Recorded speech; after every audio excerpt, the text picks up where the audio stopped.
Evening. You're listening to me, Heidi Hollis, the Outlander. Welcome to the show, everybody. We're going to have fun, as we always do, don't we? I have a lot of fun doing this show anyways. I have to tell you guys what this program is about. This show is about bringing outlandish and interesting topics to the forefront, from aliens, angels, ghosts, demons, holy encounters, shadow people to Bigfoot to the outlandish. I always say if it's weird, we're here, and so are you. It's all good. If you do not know who I am, I will tell you who the heck I am. When it comes to the outlandish, personally, I'm someone who has been there, seen that, experienced it, freaked out, found some answers, wrote about it, got over it, and now I'm hoping to help others do the same darn thing and understand this kooky world of ours that we all love so much. I welcome you to go to my main website, which is HeidiHollis.com. Just sound it out. It's all up there. And on there, you're going to find my YouTube channel, Twitter, Facebook, all that stuff. And I love keeping in touch with the people that listen to this program. So feel free to write me as much as you want. People think, it's just so funny to me. They're like, I know you're busy, but I'm like, well, aren't we all busy? So what? Just write me anyways. I don't care. It's all good. I like meeting new people. It's fun. I want to tell you guys how you can hear this program. Most people listen to this through Inception Radio Network app. So IRN app. Get that. It's awesome. It's very convenient. Wherever you're at, there's the app. And you can listen to this entire network by dialing a simple number. We have a new number. So take note, 712-770-8888. And I welcome you guys to call into the program during our show at any point. 1-888-919-2355, or go on Skype and find Inception Radio Network. And send your messages on over. It's all good, or call in. But since most of you listen to this show anytime that you want to through that app, I know most of you do that. So a lot of people don't listen to this live, which is fine. It's all good. Oh, it's forgiven. And you can also join us in the fantastic chat room. I love the chat room, and there are some cool people. Oh, my buddy's in there. Carol's in there. Chris is in there. Russ, Bonnie. Oh, MJ. We know MJ. He's the one that's the master behind all this. Producing tonight, as always, a fellow Wisconsinite. So I also have to tell you guys. Now, I hope you know anyways, at the beginning of most of my shows, I do what is called the Outlandish Corner. I swear I am really going to try to stick to doing it more often. But like I told you, when I get fantastic guests, I just know that they're going to need more time. And tonight is another one of those nights. You won't regret it. Trust me. But I want to tell you, the Outlandish Corner, that's where I take all your comments and questions, anything and everything out of the ordinary that you've experienced, or you just want to chat about, vent, write it to me, to dusoutlander@gmail.com. That's DAS as in Sam, D as in David. Or dog. Or you go to my Facebook page and send me a message there. And we get to it.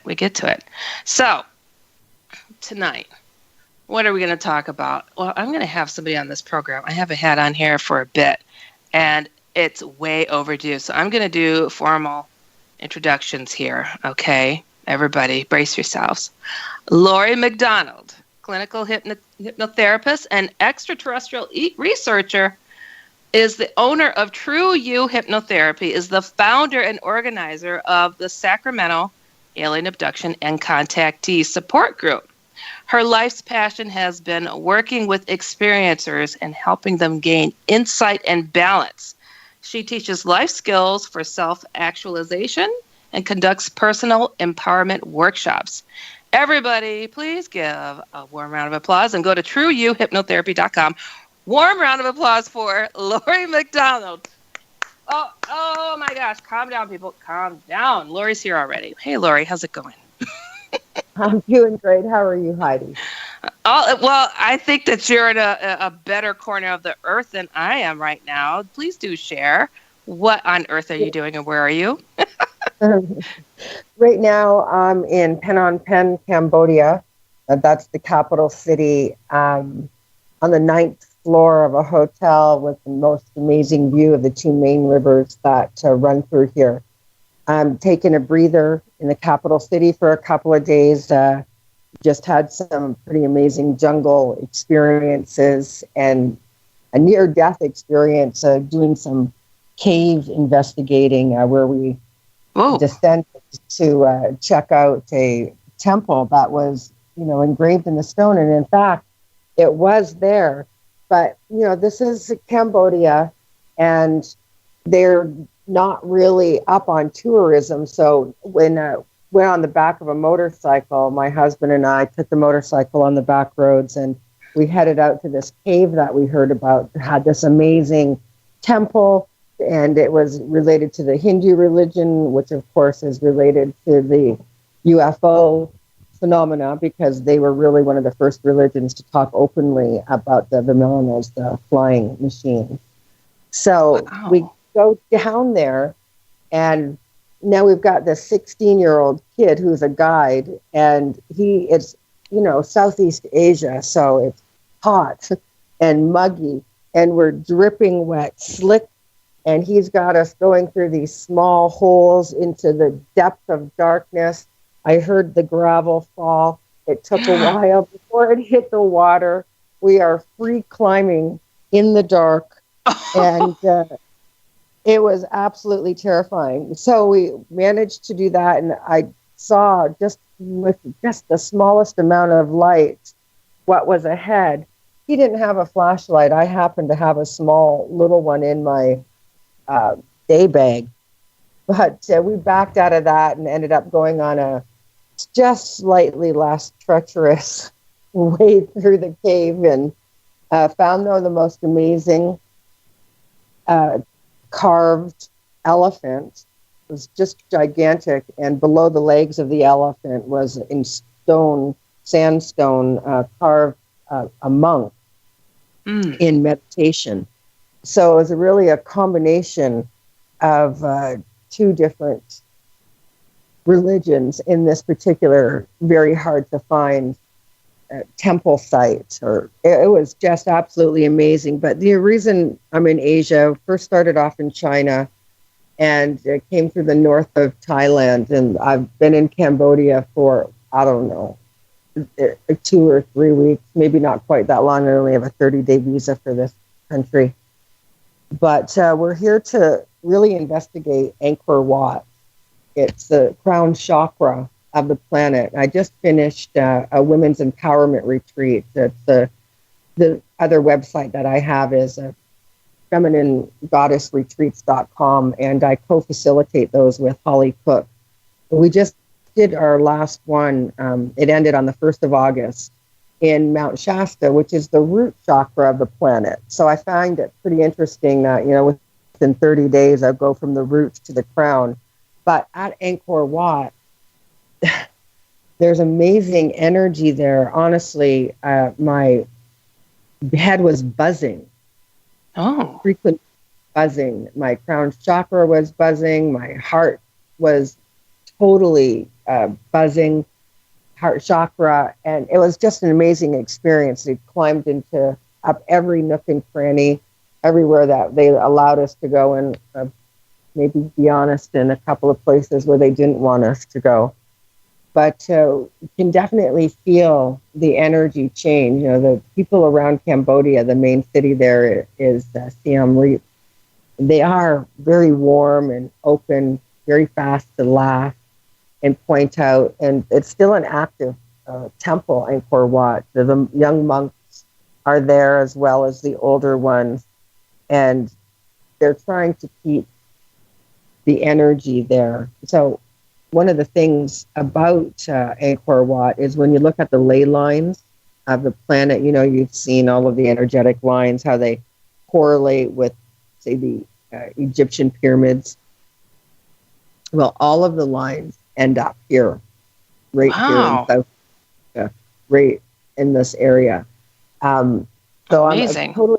It really is an amazing area. The intricacy of these carvings on the temple walls is mind-blowing, but even more mind-blowing is the story that they tell. I mean, they are clearly depicting the ascension of the soul, Mm-hmm.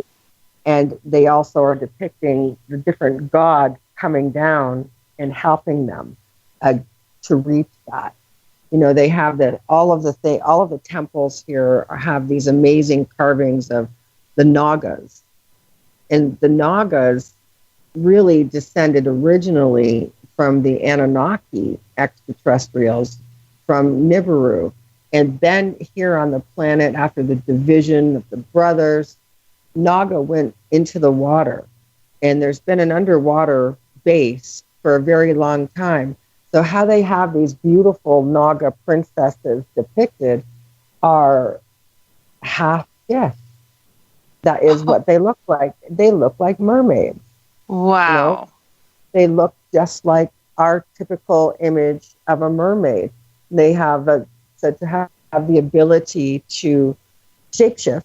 And the fact that they teach is that Buddha's mother was a Naga princess, and that she, upon finding out she was pregnant, went to a great seer who said, "You're carrying a baby that, as a man, will be one of two things.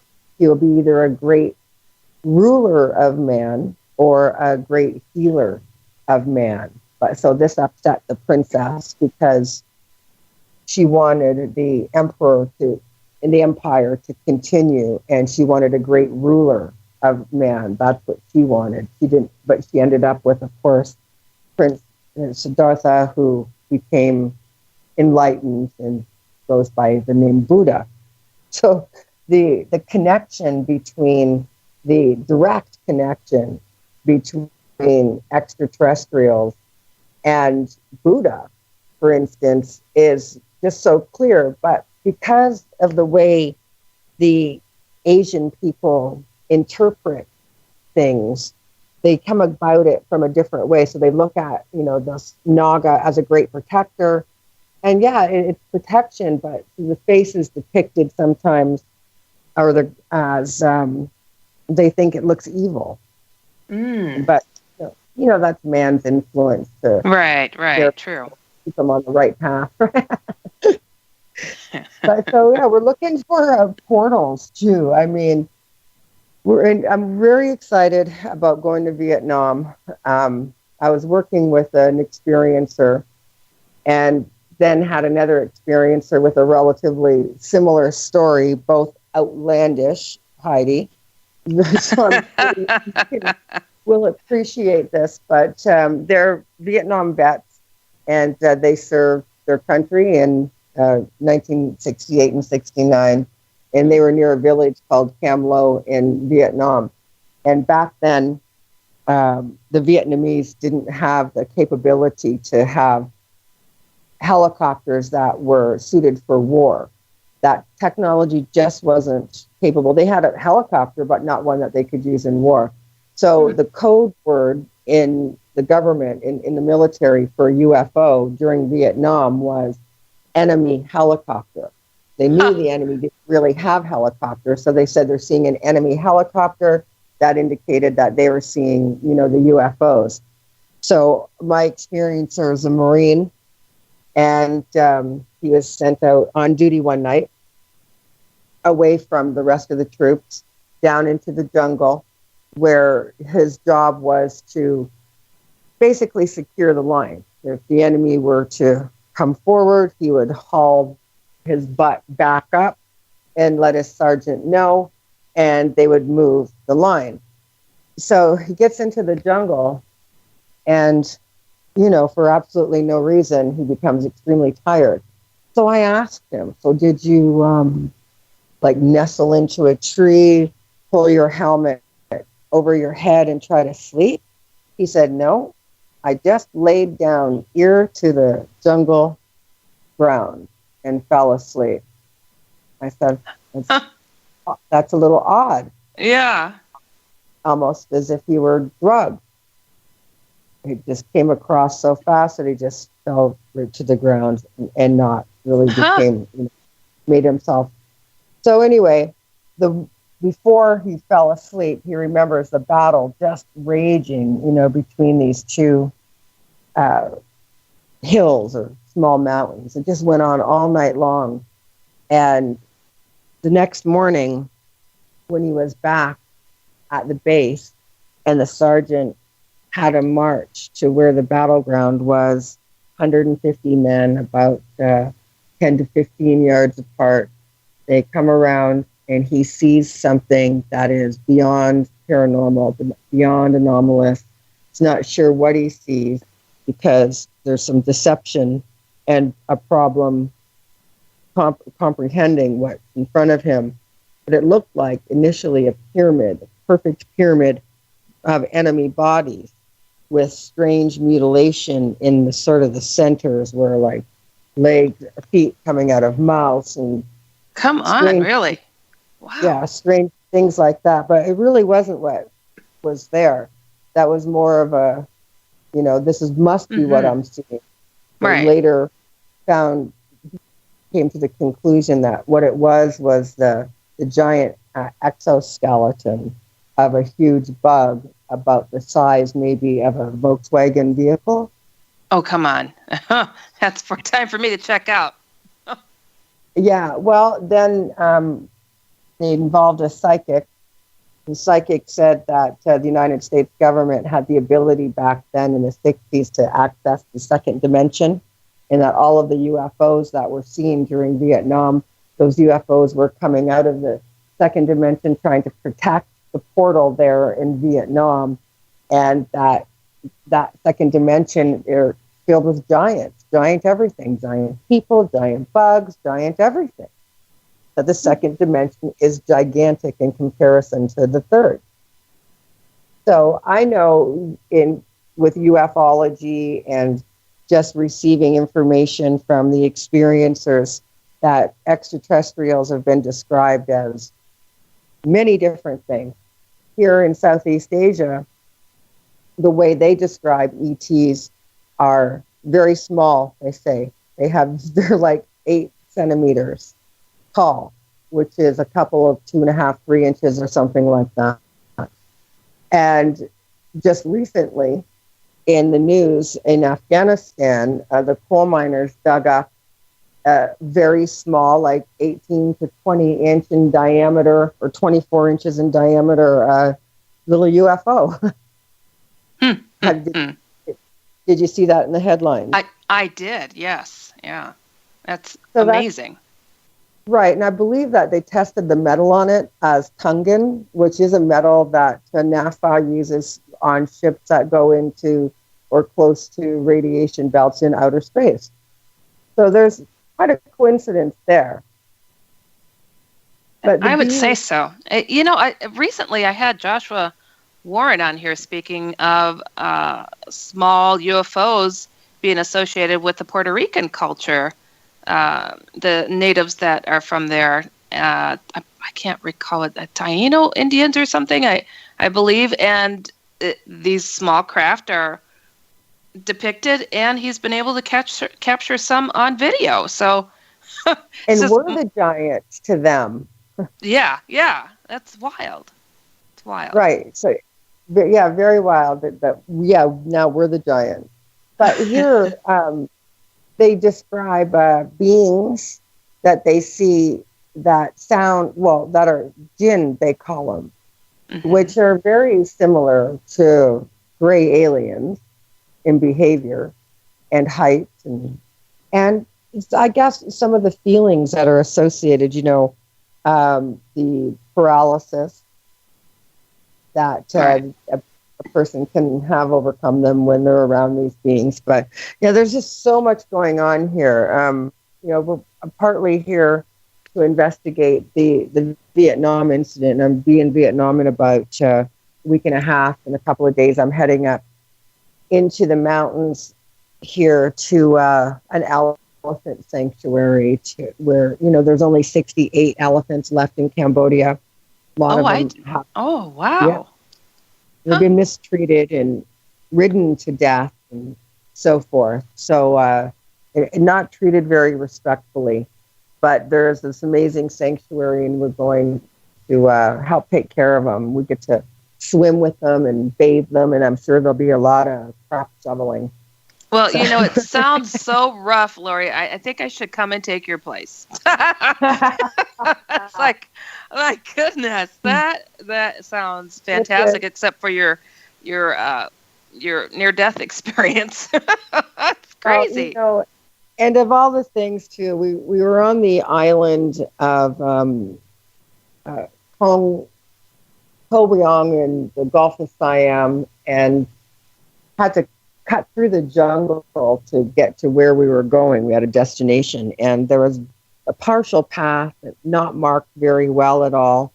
We're traipsing through here. The jungle's just so loud, just amazing sounds and birds calling back and forth high in the trees. And we're going up the path, and there's an ant hill about 3 feet tall, and just a thick line of ants. And I'm like, oh no, I'm getting flashes of Indiana Jones when they grabbed that comrade and pulled him through the ant hole. And all you see coming down are his boots disappear. And I do not like that many ants, right? Oh my gosh, I couldn't imagine seeing something like that. That's that's had to pass a couple of those and step over them. And I had a dress on. I was like, I am not dressed appropriately for this. Oh my gosh. Yeah, no. I don't know if I would have packed a dress for such a trip. My goodness. Well, jeez. It's just so hot, right? Yeah. It's just so hot that anything really touching is irritating. I mean, I'm much better acclimated at this point, but and last night the sky. I've seen chemtrails 2 or 3 times since I've been in Phnom Penh. Saw them once in Thailand, and so last night yesterday, after noticing some chemtrails, and then some of the little harpy waves that you see, the sky opened up and just exploded with thunder and lightning, and it rained and rained all through the night. And so it's morning here now, and it's steamy, muggy. Goodness, wow. It's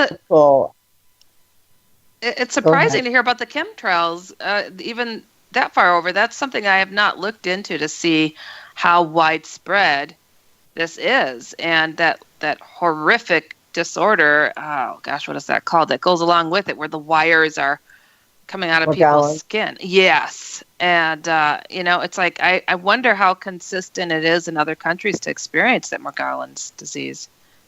Well, that's actually a good thought. The chemtrails haven't been nearly as obvious, and I look everywhere I go, and I was so happy. I've been here about 5 weeks or so. Like I said, we started in China and then came through Thailand, and then when I'm done with Vietnam, where we'll be exploring another cave. This is a relatively cool cave because it's probably the largest unexplored area in the world.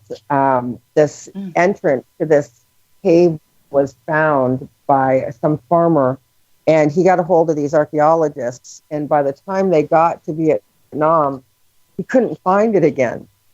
And then so 6 or 7 years go by, and he's out in the jungle, and he sees it, the opening again, and he finds it, and he marks it, and he gets these archaeologists back, and now it's another world. It's an entire other world through there. They have their own ecology. They have their own monkeys. They have their own rivers. It inside down into the cave opens up into a second world. It's almost like Russian dolls. So it's not on the tourist track. It has very little exposure. So that's definitely going to be a highlight to investigate that. Wow. Makes me think of Land of the Lost, flea stacks and all. Journey to the center of the earth or something. Goodness. It does kind of feel like that, and so one of the things that I'm doing, as a extraterrestrial researcher, my research has really confused me in the last year. Please do tell. We got a few minutes to break, but let's do it. It confused me where, I'm really very calculated in creating commonalities and putting it together very scientifically. But now I'm beginning to think that a lot of the beings that are described aren't so much extraterrestrial, that they're interdimensional, that there's a lot more portals between the dimensions or even parallel universes than people might realize. They've been really looking into the new M theory in physics, which does the unification of quantum physics and string theories, creating the 100% probability that there are parallel universes. And so, as you can see, that kind of changes things. If the parallel universe is still in the third dimension, then it's coming from the third dimension laws of physics and so forth. So I'm not sure how much interaction we're supposed to be having with parallel universes, because I believe that the purpose is for ascension, moving up into the fourth and fifth dimension, not getting stuck in the third dimension and exploring the multitude of them. So,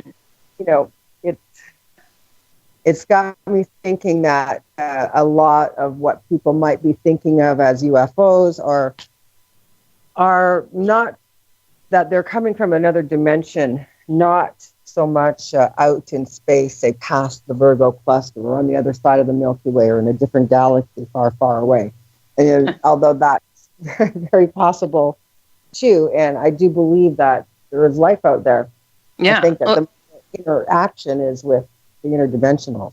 I think that's always played a pretty large role when these things could go through the walls, these so-called alien entities. And I've got a interesting thought for you that was told to me by an alien being that I had a lot of contact with while I was in college, named Kath. And he essentially said, close your eyes. I'm like, okay. It's like, and imagine the room that you're in, and any corner, any spot that you have a hard time mentally imagining, those are access points. All these can be essentially portals, because our minds can't fully encompass that area of the room that you're trying to focus on. It was just like, what? Well, that's too many, because my brain, my imagination holding in my mind is just not the best anyways. But yeah, just food for thought before we go to break here. You guys, you're listening to me, Heidi Hollis, the Outlander, and we will be right back. Welcome back, everybody. You're listening to me, Heidi Hollis, the Outlander. Remembering always, if it's weird, we're here, and that's why Laurie's here. I'm just kidding. Hey, Laurie. I got Laurie McDonald, and she's having some fun just globe-trotting, literally, near-death experiencing, though I wish she would not. But explore safely. But we were talking about interdimensional beings, and how that plays a major role when it comes to these alien beings, so-called alien beings. And there's a lot of talk of Bigfoot-like creatures being able to disappear on a dime. And I can't help but to think that these just happen to be interdimensional beings that really dig our forests but never poop in them or something, because we sure don't find that, or their bodies. I mean, I don't know. How are they doing this stuff, Yeah, I think that they have the ability to slip in between dimensions. They know how to use that part of the frequency. The Bigfoot and Sasquatches and Yetis, and they're all highly interdimensional toilets. I think we need interdimensional toilets. If they have that technology, the Bigfoot need to share it. That's all I'm gonna say. Let me just talk to you about a toilet for a second, and then we'll listen. They got the squat toilets here. Oh no! And this is a near-death experience. More like I'm a natural disaster. I tried to use one of those squat toilets, They have like the foot groove for you to go in, and then you just like drop down as far as you can possibly go. Yeah. But there's nothing to hold on to, right? Nope. So basically, you got one hand holding your clothes up over your head. You're balancing. I'm looking for like toilet paper. They don't supply that. It's in my pocket. I'm like, oh my God, how am I going to get to that? I'm slipping on this thing. It was like, I do not understand how they can do those squat toilets. But so now they say that most places will have at least one, they call them Western toilets. So that's what I've seen. My question is, does anybody get bad knees in their countries? I was in Egypt, and a beautiful porcelain hole in the floor, and a hose to dab yourself with. I was like, you've got to be kidding me. That's what the hose is for, to hose yourself off clean. The Muslims practice that here in this country too. They use like what looks like a kitchen hand sprayer thing. Oh, they'll use every toilet here. Yep, spray away. It's got some pressure, baby. That's harsh. I recommend Cottonelles. All I could tell you is I almost collapsed into the toilet, and I was soaked afterwards. I hear you. I was like, what I'm saying. It's like a natural disaster, barely averted. Oh, I feel your pain. I feel you. Yeah. Mm-hmm. People don't understand until you're met with that surprise. Like, what is that? Luckily, I do yoga, but I got many girlfriends I know would never be able to get back up out of that position if they made it down. A bad knee here or there. Somebody's got to get arthritis in those countries, and somebody can't do it. I don't know what they're doing. That's just wild. I don't know. You were in go ahead. University, and you had E.T. Kaw telling you about where to look for the portal in the mind. Calf. No, in any room, right. any room that you cannot keep. When you close your eyes and try to imagine the room that you're in, and explore the room, and any part of the room that you aren't able to keep in your mind well enough, that is a susceptible portal. Like each of those spots could be an entry point. Well, the same applies to your body. It's one of the teachings of Vipassana, meditation, where you do anywhere 3, 7, or 10 days at a time with very little speaking. And the idea is the same thing, but to move into the mind, you scan from the top of the mind body down every little centimeter, atom, molecule through the entire body, feeling for different things. You'll feel tightness, or you'll feel a block, or you'll feel an expansiveness. And that expansiveness is when now the mind leaves, or the spirit leaves the body, and you're actually outside of your body viewing it. Now, I did spend 5 years learning from Vietnamese monks on meditation. After 12 years as a meditator, I started experiencing out-of-body problems. The second I would move into meditation, and it only took me a second to slip from one state of consciousness to the next, because I've been 12 years daily now. I'm going on 38. Wow. But every time I would just like be right out of my body. And there I would be standing. I would first be sitting, and I would stand up and see myself sitting there, eyes closed. I could walk around either my backyard, my house, or the temple, wherever I was meditating. And then I would be like, well, where am I supposed to go? How far can I go? Why am I doing this? And then I rattled off so many questions in my own head that night when I went to sleep, I dreamed of this temple. And the next morning, after dropping my boy off at school, I drove out to the countryside in Sacramento. I went down this road I'd never driven down before, and just was driving. And there was the temple. I couldn't believe it. I parked the car, got out of it. The big iron gates were only partly open and two female monks stood there. I walked up to them and they said, "How did you know about us?" And I said, "I dreamed you." And they opened the gates and motioned for me to come through. And they began pointing at the top of my head, which I had what they later told me was I was wearing my hair in the initiate's bun, that the hair is pulled away from the face and coiled at the crown chakra and pinned. But I had worn my hair like that because it was always in my face. And I did wear my hair like that when I meditated also. And it was still like that when I arrived at the temple. It was just the way I wore my hair most of the time. Not, nothing fancy. But that really intrigued them. And for the next just under 5 years, I would go daily.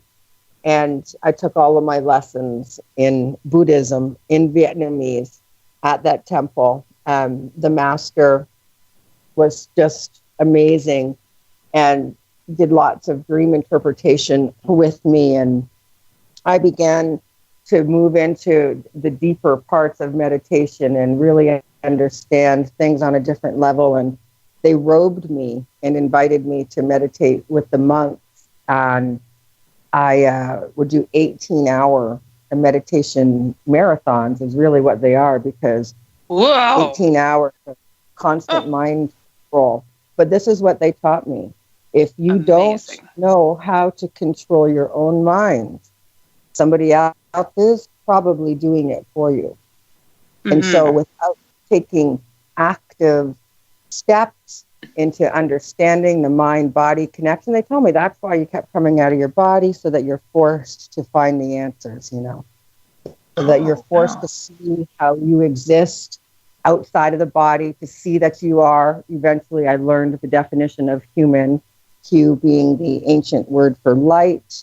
We still use it today to measure the depth or saturation of color. We measure in hues, and man is short for manifestation, to come into the physical or to be embodied.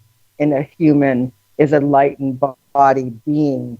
And they showed me that I am eternal, and that's why I come out of my body. And they taught me a lot, and I see a lot of the correlation between my early teachings. Now I was 30 then, and I'm not now. And wow, it's been 25 years since that. In all of these journeys, getting into the alien topic a bit, what have you unveiled or revealed to yourself when it comes to extraterrestrial beings and a lot of the research that you focus in on? Well, definitely there's an extraterrestrial presence on our planet. There are multiple types of beings, and it comes down to two very simple things. Some are good, some are bad. The ones with the government, good, bad, which one? Bad. Our government, bad. Mm-hmm. And I think that we had, research indicated that Eisenhower actually traded technology with the tall whites. Mm-hmm. Charles Hall, who was on that military base at the time, was an eyewitness. And the deal went something like, you get 250,000 GIs, generally enlisted, and I know why they did that, so they could dual track them, to experiment on, to check into our biology, to find out how awesome we can reproduce, and why does a woman have 250,000 eggs when she would never have that many kids? So they had a lot of questions, and so that technology was exchanged. But of course, they went far beyond that, and they continued to abduct people. And we see that there's generations, that if your mother was abducted, then there's a good chance you will, or your kids will.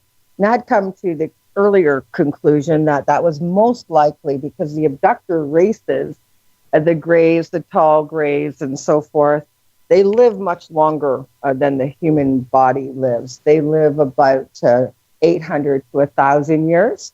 And we are living maybe 60 to 90, depending on the person and circumstances. But that's a blink of an eye. Most trees live much, much longer than that.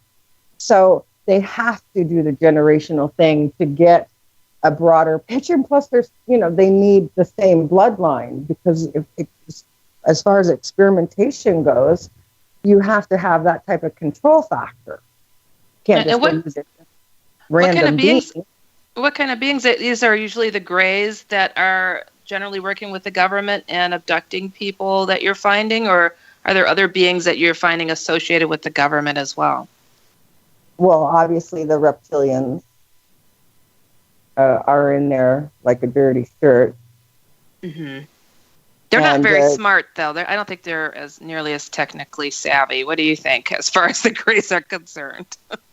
Well, the reptilians, they're very, okay, well, part of my research was actually trying to figure out, I was doing literally psychological profiling of extraterrestrials based on the thousands of eyewitness accounts. So I work with the experiencer, go through their experience, and now when we're talking about how the interaction went between the entity and the human, I'm trying to say, what might we expect if you come across a mantis?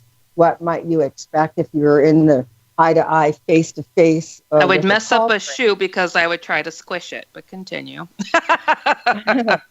Well, that did actually happen to me. When I was eye-to-eye, face-to-face with the short Greys, and I was completely non-false. I was completely within my power. My only emotional energy was curiosity. I was completely empowered. This confused them. I saw just the slightest indication of them look at each other, and then honestly, there was a white flash of light, because they're like, okay, we got one we can't control. And then a Grey appeared. I was still very cool. And when it approached me, I saw that in its hand, freaked me the hell out. I'm going to be honest there. That's the first time I started to go, what the hell? Just the way the crab, or claw-like, more like lobster-like way it was holding the instrument, which was about to the size of a chopstick. And he just, without emotion at all, walked right towards me, and I felt enormous pain already in my lower left abdomen, the ovary area, and I did a side kick as high as I could, trying to hit the jaw-line, and I remember throwing a couple of punches as I was in full-on self-defense.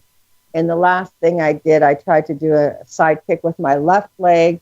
I whited out, lost consciousness when I had come to back in my bedroom, had my abdominal muscles were completely herniated and poor, and I required surgery, and they put in a mesh thing to hold my muscles in, because holy crap, you fought tooth and nail.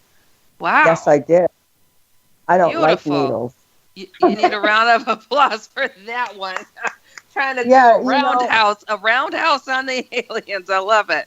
Absolutely. I'm a little scrappy. I'll admit to that. I'm all about compassion and love, and my personal philosophy is very close to Buddhism. But when it allow me to introduce my foot.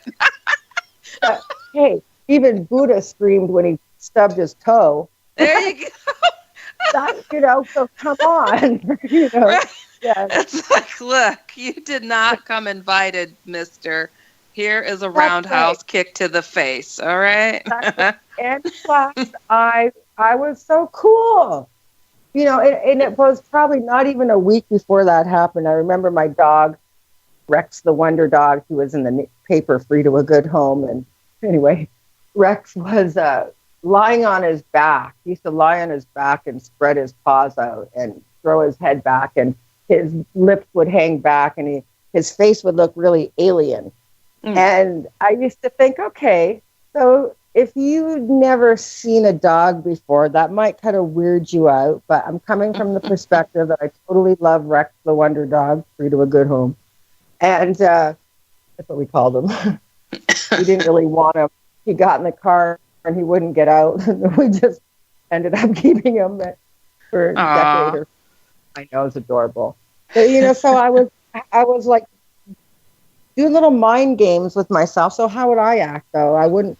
So an alien's going to look weird. I can expect that. Okay, once I can anticipate that, I can control my emotional reaction. And sure enough, if that wasn't tested. Oh, I'm sure it was. It's just like myself with giant shadow spiders. Yeah. I don't enjoy them. But they're probably the shadow from the second dimension. The giant shadow spider, no doubt, comes from the same place as the giant bugs that I'm going looking for. The pits of hell, I'm sure. Yeah, I just want to test a theory. Math tells us that there are the constant fluxing of portal entries. If you think of the planet Earth breathing, and you think of straws coming out of it, these straws would create these portals of energy, and they open and close randomly. I'm sure it can be figured out, though, mathematically, but right now science is saying that the portals open and close randomly and that they're really all over. And people say there's portals inside of our own body that will allow us access outside of the body. So if as is above, so is below, as the microcosm and microscopic of the universe, then by all means, there should be portals on this planet that take us out somewhere, just like we can move outside of our own bodies. So now we know how the voter registration and all that good stuff happened. Things are reaching into our dimension and messing with things. Well, actually, you're not so wrong there, Holly. Yeah. Heidi, sorry. When we're looking at, I work with a Holly, and I knew that's a hard thing. That's all good. I get it all day, believe it or not. First and last name. Well, the Heidi Hollis thing, it's combine them, and that's, right. All the time. That's all good. Yeah. Well, so I forgot what I was saying. Reaching into to this dimension to change our votes. Oh, yes. So, right. So I'm thinking that with CERN and the D-Wave and the quantum computing, that the computers most definitely, right in the very next parallel universes, are already talking to each other. And if that's the case, then that is the big kickstart for artificial intelligence. So we might begin to view the universe in a completely different way. We start to see that these quantum computers will talk to each other. They're thinking on their own. And CERN most definitely has those computing abilities. And their very goal was to create this, giant hadron particle smasher, seeing if they could open a door to another universe, to a parallel universe. And I think that they did. Which might have, thinking it might even have, I think that there's a possibility that it might be associated to what people are referring to as the Mandela effect.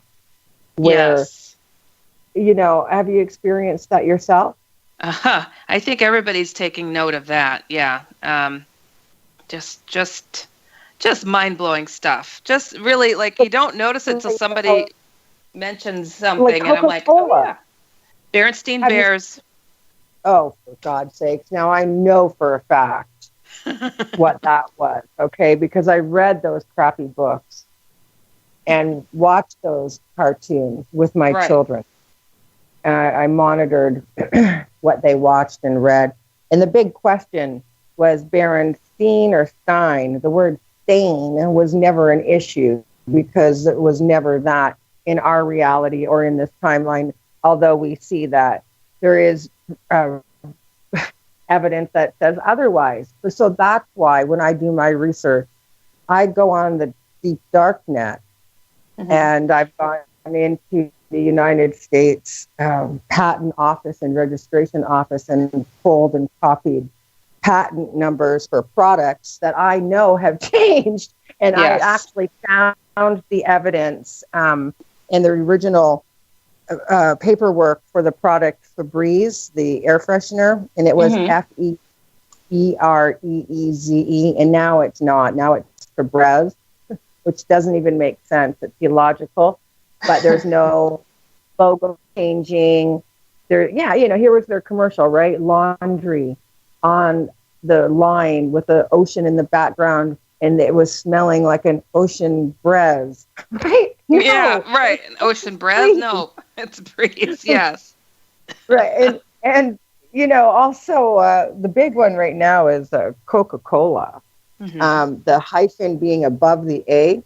I bought some 1970s, believe it or not, they called those vintage Coke bottles, because that's how it has the logo on them, with the hyphen in between Coke and Cola up by the A. It's just totally wrong. I don't know if you've seen that. I'm looking now. Yeah. And it says it's always been like that. In this planet.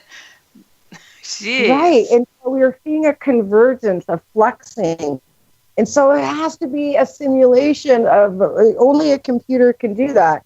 And then the math geniuses tell us that the universe is comprised of ones and zeros, and you can read it not like computer code, but it is computer code. It's it's a very specific computer code. And the universe is, so I think maybe the next step in awakening is the universe won't just be a series of ones and zeros. It might be ones and zeros, and they're going to throw a 2 in there or something. Well, it's something that I think needs to be addressed, though as well, with all of this going on, and mankind's manipulating too much, way too much. I don't care what aspect that, but whether it's conspiracy ridden or what, as far as climate change and messing with our skies with chemtrails, and when you take a picture from outer space and you see 3 massive storms at the same time, Katia, Jose, and Irma, smacking the United States, and we just got done with the biggest one ever to hit us down in Texas. It's like, really? Is this a coincidence? Jose just got upgraded to a Category 4. And it's like, come on, something's in the water, literally, and something's in the air. And, I think that the powers that be that are messing with things thought that they can continue to do what they're doing without consequence, or they're purposely doing it so we'll want to rely more on the government. I'm not certain, but thoughts and prayers of the people down in Florida and all along that line of the hurricanes coming. It's so scary. It is so scary what is happening. Well, I do believe that there's been bioengineering going on for quite some time on the planet. I think that reptilian agenda, I think it's twofold. I think that they're terraforming, changing the sky, which change everything, the way it grows. Laurie, I got to cut in because we got to go to our break. You guys, you're listening to me, Heidi Hollis, the Outlander, and we will be right back. Welcome back, everybody. You're listening to me, Heidi Hollis, the Outlander. Remembering always, if it's weird, we're here. We've got Laurie McDonald, and we are talking about everything. We're talking about these lovely, horrific hurricanes that are coming through, and all of the different changes that are going on this planet that are just mind-blowing, just too much. And here we were talking about interdimensional things, and sometimes it makes me wonder if hurricanes could come out of such things as that. But this will tickle your funny bone here a bit, Laurie. Quantum blast. Now get that. Quantum blast. A person in the chat room, that's their name, said that they need an interdimensional doorbell. as a warning, like, just ring the doorbell, please, and I'll know you're coming. I like that. That's awesome. Yeah, well, we already hear the knocking. I would prefer a doorbell. There you go, right? It's like, oh, somebody wants to come in? Oh, sure. Oh, no, not you. That's funny. So, hilarious. I mean, just to finish up your thoughts on what you were talking about with the hurricanes that are coming through, and the microblast that hit Santa Barbara the other day. I mean, hurricane force winds in an instant out of nowhere. toppled things over in Santa Barbara. It's so much is going on. MJ was talking about seeing a video that showed what looked like a missile or something being shot just before Hurricane Harvey was intensified. It's crazy. A catalyst to push it in the right direction. Yeah, and it's, you know, my hero, one of them, Michio Kaku, doctor, physicist, who went on CBS News and said these are man-made, quote-unquote, hurricanes, and he said that the skies are being sprayed with nanoparticles that activate storms, and that they can use a laser to do that too. So yeah, he went into pointing out all of the government-funded geoengineering, like HARP, which they say they're doing, you know, warming up the ionosphere. They say they're doing ionospheric research, but it's the Navy and the Air Force combined, along with HARP and DARPA, that are changing the weather, modifying it. We have to ask ourselves, why are they doing this? What are they doing? If they can create these rains, how about all those years here there in California during the drought? Why not give them a little rain so they can control the food? You can control the people, and California is the bread basket. United States, it's where the majority of the food comes. They put those farmers right into a drought system. You can control local politics. There's all types of control, you know. So being able to control the weather just isn't, you know, about wiping out, you know, some town and then having, you know, the insurance companies fund the rebuild, creating better infrastructure and so forth. It's really, you know, it's manipulating the economy, because these storms and so forth have an economic effect, whether it's through the lack of being able to grow crops or whether or not they've destroyed the crops, you know, with too much wind or a freeze out. You know, just as easily as they can make a hurricane, they can create the shifting of the tectonic plates, making earthquakes and deep freezes too. You know, so a lot of the stuff they say sounds like BS to me. The world is warming. You know, that's not historically accurate. What's historically accurate is the world goes into cooling phases, not warming phases. And it's just, you know, it's just the opposite. You know, they just tell you the exact opposite of what's true. Any changes that are, well, this sounds like the Trump administration. And boy, did we change topics once these hurricanes came through. I mean, a lot of conspiracy out there in regards to manipulating the weather is Trump did it to change the topic off from him, the focus on him. And I'm like, wow, what a way to do it. People have died, but it doesn't seem like that stops the powers that be if they are manipulating the weather, you know? They are manipulating the weather, there's no doubt, but it's not just, you know, one administration. It's like I said, it's like a United Nations. It's a group that are doing this with power mongers, or might even call them the butt heads. I'll go with that. So that's much nicer than I was thinking. Since you know, there's so much that we could talk on, but I want to get back into the alien conversation. Yeah, the last time I had you on the program, we were talking about military abductions, and you were doing a lot of research in regards to that. I've shared openly on this program many times that I've been someone who has been a victim of such things, but I have found that my kinds of experiences are a bit different from a lot that I hear out there, because I wasn't experimented on. I wasn't tortured in a sense that I've heard so many others. So what is the typical military abduction experience? I guess first to get people caught up on what they are and what happens during them. Yeah, it's called a MyLab, military laboratory abduction. And what they do is they re-abduct people who have already had extraterrestrial encounters, whether they were just contactees or experiencers. They're all open now, open game for a MyLab. So the MyLab once they get you there, it's a brain drain. They, just like a hypnotherapist, they move into the subconscious and they check to see everything that was recorded so that they can see what your experience with the ETs are so that they can watch the ETs. Well, that wasn't good enough. They needed to find out additional information and say, why are the people are having contact? Why is it this particular person? And then the people are then subjected to either a series of physical or psychological testing. The military laboratory experiences can be quite frightening because not only do people see aliens, they see what look like doctors in lab coats, and in the background they see what can only be classified as military, although the insignia or markings on the uniform is unclear, because maybe it's a branch we're not sure of.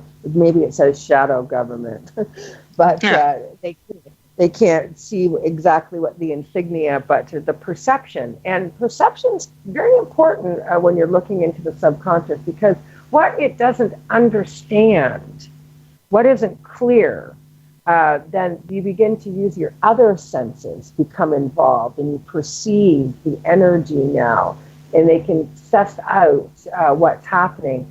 I've had a military MyLab experience myself, and I remember very clearly a military-like uniform, and I remember them putting me in a room with one guy in a lab coat, and we were in front of a wall, and I knew there was a mirror behind us, and I can't say definitively, but I sensed that we were being monitored through that mirror, like a two-way mirror like they would use in a police station. And he had said to me, if you needed to move this wall, what would you do? Oh. And I raised my hands. You did the roundhouse again? I'm just kidding. No, I raised my hands in front of me, and I thought what it would look like if I pushed. And I pushed with my mind and hands, but I didn't touch anything. And it moved back several feet, and a fluorescent light on a chain swang down, and they started coming in through the door, and they were yelled, "Stop her." There was a moment of chaos, and in that moment of chaos, I became fully conscious. I was only slightly I was more in the unconscious mind. I'm still being manipulated, and my research does indicate that both military and ETs have the ability to manipulate our delta and our theta brainwaves, recreating a dream state where we become compliant and just go along with it without question. But during that moment of chaos, and they said, "Stop her," I had a question, and that question was, why stop me? And when they opened the door, I bolted.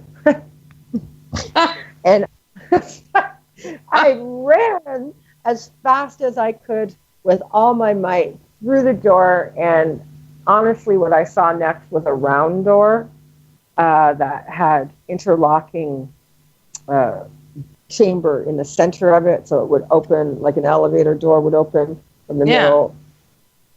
And that door opened as I was running towards it, and the last thing I heard them saying was, "No!"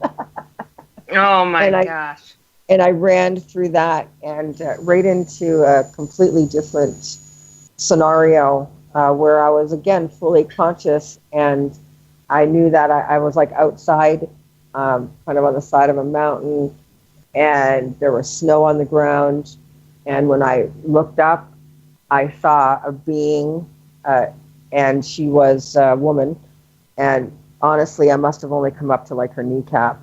And she took a step back, and I took a step back, and we did that sort of half circle you do. She was looking down at me like, "Are you really real?" I was looking up at her like, "Oh my God, are you really enjoying it?" And the door opened again, and I fainted. That's what I thought happened.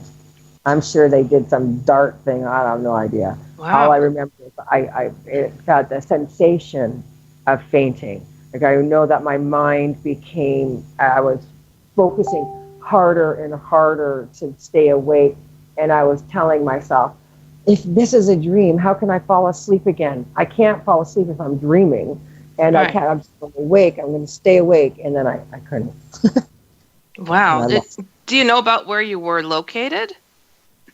I don't. I couldn't tell anything. I could sense that I felt like, see, this is where the perception comes in. It seemed to me, I felt like I was underground. Right. And I don't know if that was because of a lack of windows, and that gave me that perception, but there was something like that. It certainly was a lack of windows.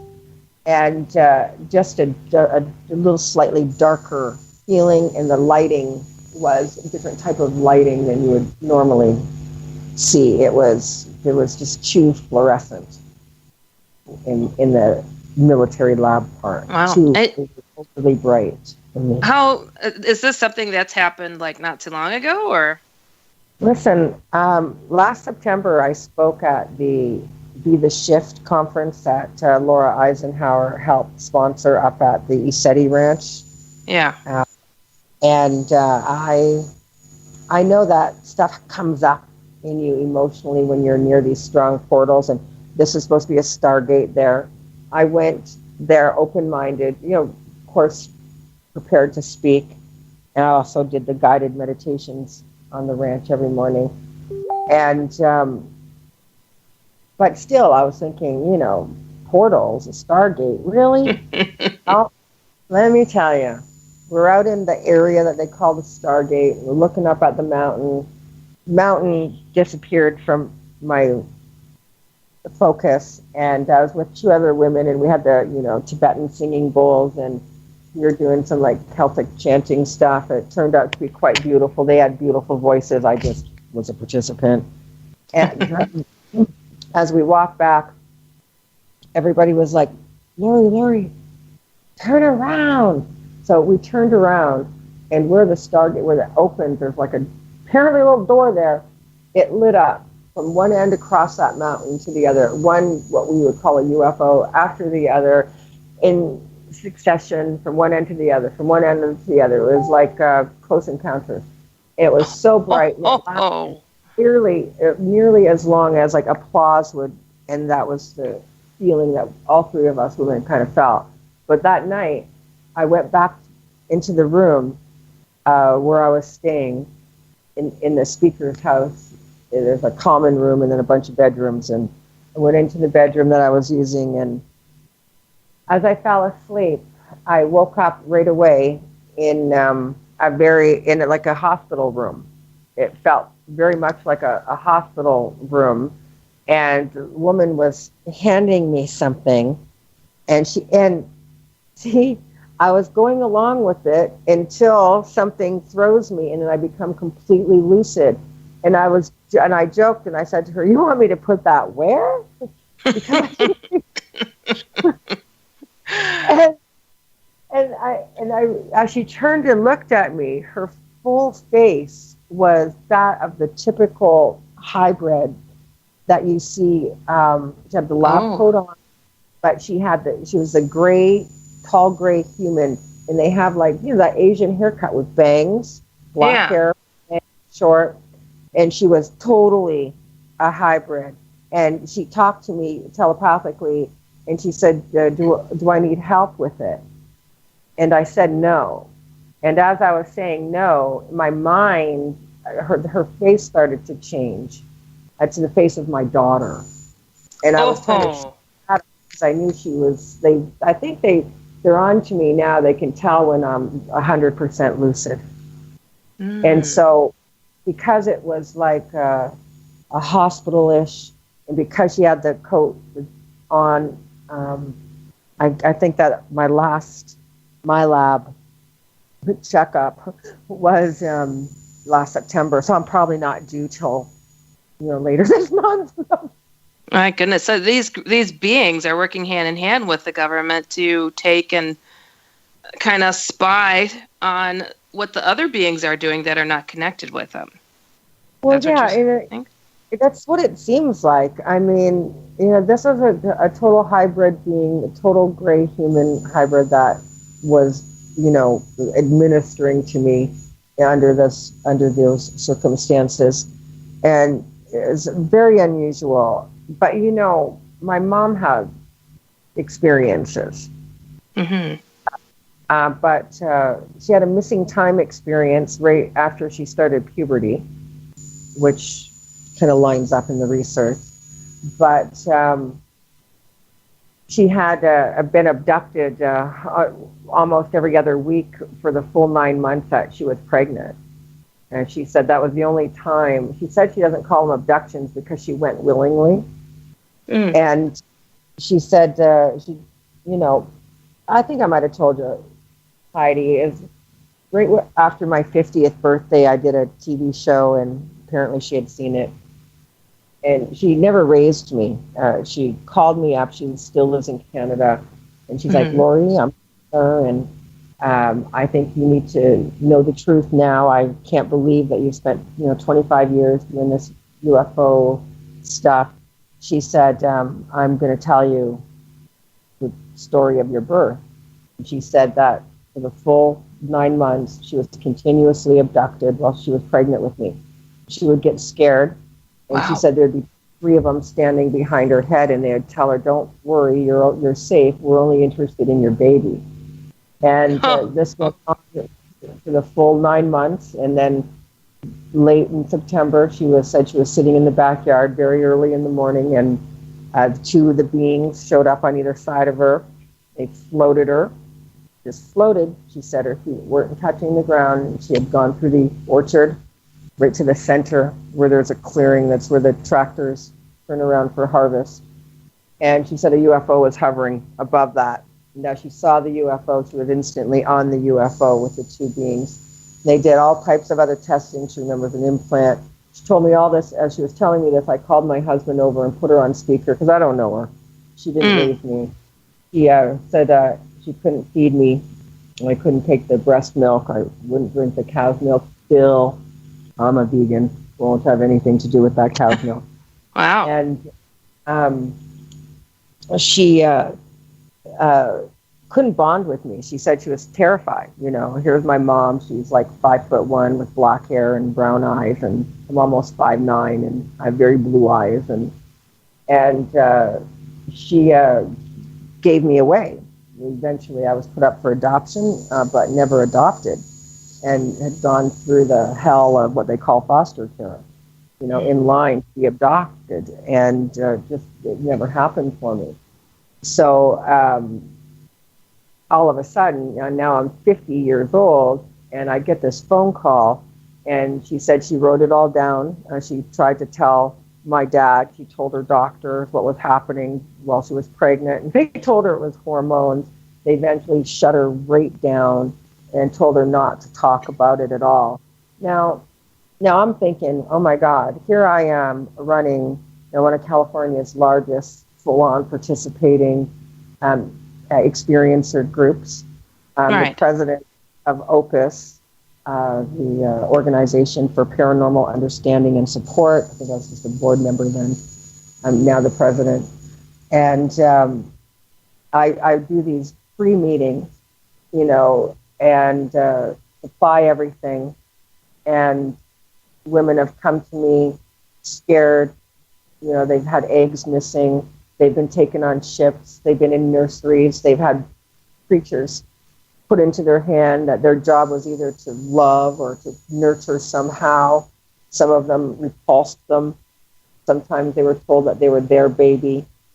And here I'm listening to her recount this story. And I'm thinking, well, it's so funny that I've dedicated, without knowing any of this, not having any idea what had happened to her. Nobody told me. And here I am, my life dedicated to the research, to the experiencer. I emphasized for years on the women who lost babies and eggs and pregnancies. And I thought, man, every woman that showed up on some level was my mother. And so I wanted my mom to have the opportunity to speak her truth, to not be ridiculed, to not be shut down, to not have her be told it's your hormones, for God's sakes, like you can't tell the difference. Right. And I wanted her to, you know, come on this TV show that I was doing and tell her story. And I called up the producer right away and told him, "You're never going to believe what happened, man. Like, you know, that my mother, I have a mother." And she just called and, you know, she told me this story, and I gave him her number. And, you know, they talked all that summer long. And in the spring, she was going to come on, and the phone rang, and it was the hospital calling from Canada. And they said that my mother just experienced a massive stroke and a brain aneurysm and is no longer able to speak. Come on.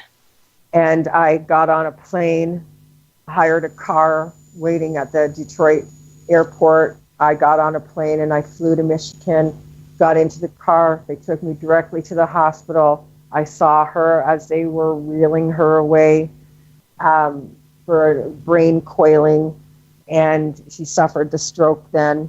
And she's been in speech therapy, and she hasn't been able to. She obviously didn't make the show. And then later that September, the promos for the show just aired and went out, and there was good talk. Fox was going to pick it up. It was going to be a big deal. And next thing you know, in the Dark Matter News headline written by the reporter Atlantis Fox read, TV show producer Jim O'Connell mysteriously died in his sleep. And that was that. Now Jim is dead, and show is canned. My mom's healing, and I'm left researching, putting it together. My mom's been in speech therapy, and I'm speaking in November 10th and 11th, or 9th, 10th, forgive me if I'm wrong, at the Awaken Awareness Conference in Detroit, Michigan. And they're bringing my mother. Nice. How long ago did this take place? That It'll be 4 years in a couple days. Goodness. Wow. What a way to end the show. Man. Come on, Laurie. Yes. Now I want to expand the show, but I can't. Now Mom's coming on stage, and she's going to tell the story in her own words. Wonderful. I'm going to stand beside her and let her be. Beautiful. You know, and we've got only a couple of minutes. Well, we got 1 minute now. You know, there's so much more that we can talk about. And, you know, we had a mishap where we tried to have you on before. And I swear to God, I think I need to have you back on so we could chat some more. There's too much to cover. But I want people to check out your website, trueyouhypnotherapy.com. Is that also where people who have experienced aliens to go to find out about your group? Yeah, they can check out, there's event page, and they can check out upcoming events. And there's an extraterrestrial page. They can click on that. It'll give them a link to join the group. I just do a little easy background check to make sure they are who they say they are, and then they're welcome. And awesome. You contact me that way or any other way through all of the. All righty. Well, Laurie, I want to thank you so much for coming on the